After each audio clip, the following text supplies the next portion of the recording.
नमस्कार, मैं हूं शशि रंजन। बहुत बहुत स्वागत है जनता टीवी पर। कल कांग्रेस की हार हुई। बहुत मेहनत करने के बाद भी रायपुर से दिल्ली, दिल्ली से चंडीगढ़, सारी मेहनत धरी की धरी रह गई।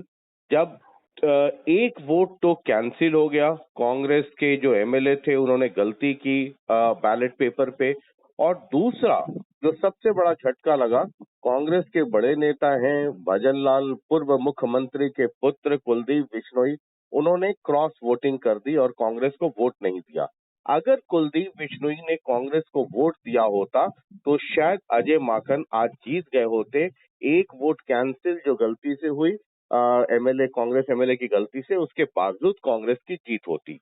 लेकिन कहानी वहां खत्म नहीं हुई। कुलदीप बिश्नोई ने आज ट्वीट किया कि फन कुचलने का हुनर आता है मुझे, सांप के खौफ से जंगल नहीं छोड़ा करते, सुप्रभात। ये एक तंज भरा ट्वीट था कुलदीप बिश्नोई का।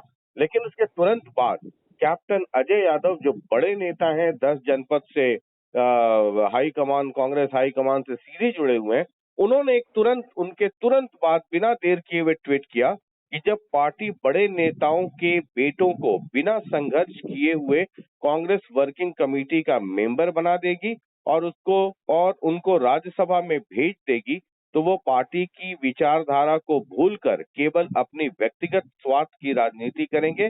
यह बात पार्टी हाईकमान को समझनी पड़ेगी। और कैप्टन अजय यादव ने इसके पहले जब राज्यसभा का टिकट दिया गया था तो कुमारी शैलजा के लिए भी वकालत की थी और कहा था कि कुमारी शैलजा को भी कहीं न कहीं से टिकट दिया जाना चाहिए। इस वक्त कैप्टन अजय सिंह यादव खुद फोन लाइन पे मौजूद है। कैप्टन साहब, बहुत बहुत स्वागत है। धन्यवाद जी।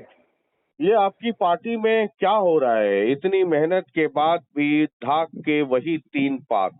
आपने पूरी मेहनत की, रायपुर से दिल्ली, दिल्ली से चंडीगढ़। ये एक आदमी की मेहनत थी या पार्टी की मेहनत थी? और उसके बाद नतीजा आप कल 2:30-3 बजे रात में देख चुके। देखिए, ऐसा है कि ये बात कांग्रेस को समझनी होगी जी कि जिन लोगों की विचारधारा कांग्रेस पार्टी से मेल नहीं खाती है, तो उन लोगों को जो हमारी सीट्स, जो हमारी कमेटी है कांग्रेस वर्किंग कमेटी, जी उसका मेंबर बनाकर भी अगर कोई संतुष्ट ना हो। मैं 35 साल से राजनीति में हूँ। जी मैं आज तक CWC का मेंबर नहीं हूँ। जी और ये क्योंकि भजनलाल जी के बेटे हैं। हम्म और ये जो पिछला चुनाव हुआ था, जी इन्होंने हास्य में किसी को टिकट दी थी, जी उसकी जमानत जब्त होगी, दिलवाई थी। और भी 2-3 जगह इन्होंने टिकटें दिलाई थी, उनकी जमानत जब्त होगी। केवल जो है ये अपने स्वार्थ की राजनीति करते हैं। इनको पार्टी से कोई लेना देना नहीं है। इनका मकसद केवल एक ही है कि अपने आप को नेता स्थापित करना, कांग्रेस को मजबूत करना इनका उद्देश्य नहीं है। तो ये जो है, और इसी प्रकार से आप देखेंगे बहुत सारे हमारे राज्य हैं जहाँ पर जो पूर्व मुख्यमंत्री रहे हैं, उनके बेटों को जो है अभी उनने जो है राजनीति का में संघर्ष भी नहीं किया और उनको राज्यसभा में हम लोग भेज देते हैं। तो ये बात समझनी होगी, जब तक ये पसीना नहीं बहाएंगे, कार्यकर्ताओं के बीच में कंधे से कंधे मिला के नहीं चलेंगे, कांग्रेस की विचारधारा को जब तक ये नहीं समझेंगे। कुलदीप बिश्नोई तो वही व्यक्ति हैं जिन्होंने भजनलाल जी को अपने पिता की बात ना मानकर और पार्टी का विभाजन कर दिया था और अलग पार्टी बना ली थी जी और दोबारा से फिर बीजेपी में चले गए। बीजेपी के बाद तो ये घूम फिर कर इनकी जो विश्वनिष्ठता जो है वो बिल्कुल जो है नहीं रही। अब वो जो है, मुझे लगता है इनका हालात किसी पार्टी में जाए कोई इन पे विश्वास नहीं करेगा। क्या कांग्रेस पार्टी को कुलदीप बिश्नोई के खिलाफ अब कार्रवाई करनी चाहिए? अब ये तो हमारे जो प्रभारी हैं विवेक बंसल और आपकी निजी राय क्या है? कार्रवाई आप तो करेंगे नहीं, कार्रवाई तो जो ऑथराइज पर्सन है वही करेंगे। लेकिन कई लोग दबी जुबान में अब इस तरह की बात करने लगे हैं, तो आपकी व्यक्तिगत राय क्या है?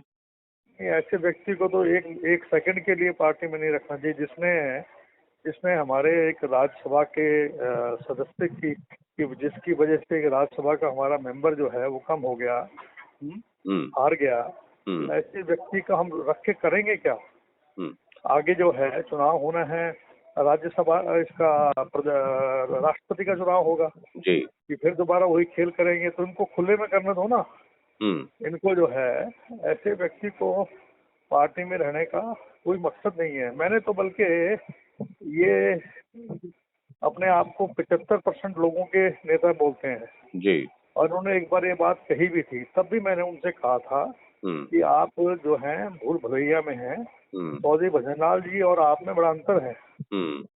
चौधरी भजनलाल जी से कोई कभी भी किसी वक्त बात कर सकता था, इनसे तो कार्यकर्ता बात नहीं कर सकते।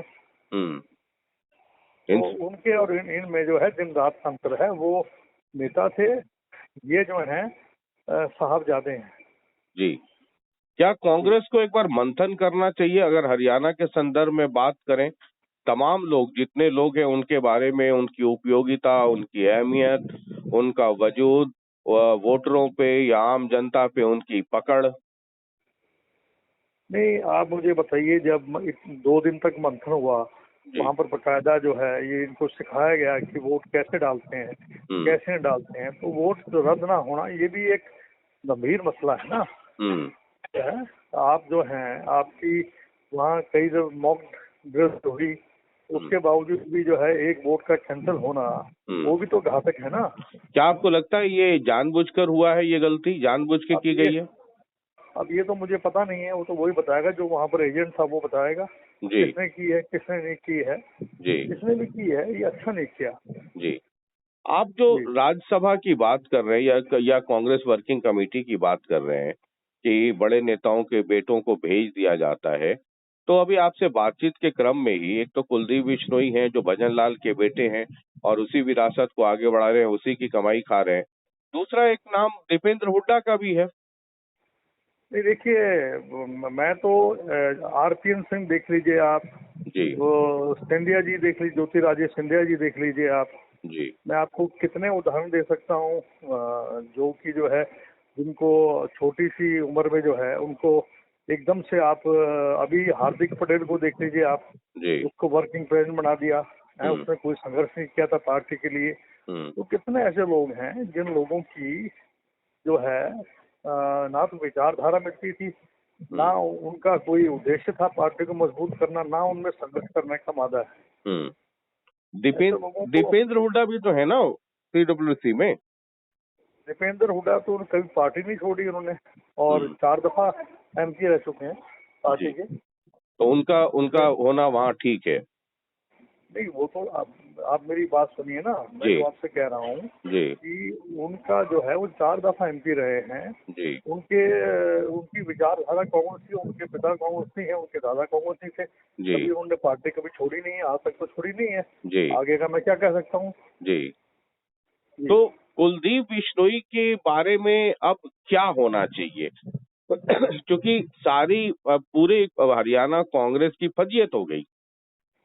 नहीं, फजियत तो हमारी नहीं हुई है। फजियत जो है ना एक जयचंदों की हुई है। ये जो जयचंद हैं, जो पार्टी के अंदर रहकर और पार्टी की पीठ में छुरा घोंपते हैं, उनकी फजियत हुई है। पार्टी ने तो अपनी तरफ से जीत हुई है। पार्टी हमारी 29 वोट थी, 1 वोट जो है कुलदीप बिश्नोई ने जो है वो घर डाल दी, 1 इन्होंने रद्द कर दिया। पता नहीं वो सही रद्द करी है, गलत रद्द करी है, उसके बारे में तो जो वहाँ पर जो काउंटिंग एजेंट थे वही बता सकते हैं ना। क्या हरियाणा कांग्रेस में जो कुछ हो रहा है उसको लेकर के क्या आप हाईकमान से राहुल गांधी, सोनिया गांधी या जो प्रभारी हैं उनसे बात करेंगे? क्योंकि आप एक बड़े नेता है और आपकी अहमियत है हरियाणा में। नहीं, वहाँ जो कभी मौका मिला तो जरूर बातचीत करेंगे। तो आपको लगता है कि कुलदीप बिश्नोई पे तुरंत कार्रवाई होनी चाहिए और 1 सेकंड लगाना नहीं चाहिए इनको पार्टी से बाहर निकालने में? मैं तो कहता हूँ 1 सेकंड में जो है इनको रास्ता दिखा देना चाहिए बाहर का, पार्टी में रहने लायक नहीं है। जी, बहुत बहुत शुक्रिया कैप्टन साहब बातचीत करने के लिए, बहुत बहुत शुक्रिया।